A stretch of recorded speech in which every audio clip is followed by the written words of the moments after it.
দেখছেন সৌদি আরবে হাঁস পুষে কিভাবে? ওই পাশ দিয়ে কিন্তু কাঁটাতারের বেড়া, চারপাশ দিয়ে কাঁটাতারের বেড়া। তো এই যে এটার ভিতরেই থাকে, এখানে ওই যে ওইখানে থাকে হাঁস, ওই যে টার্কি মুরগি।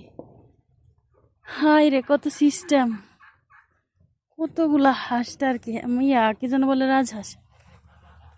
এগুলো বাংলাদেশের মতো তো তো নোংরা মোংরার মধ্যে খায় তাই না, এগুলারে খাওয়ায় শুধু কেনা খাবার।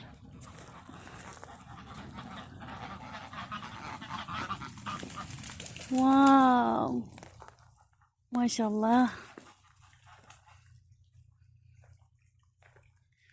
তুমি ধরে নিও।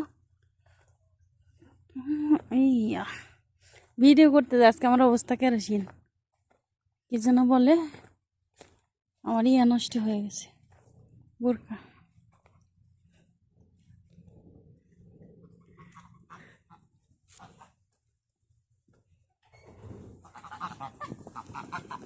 এইখানেই থাকি।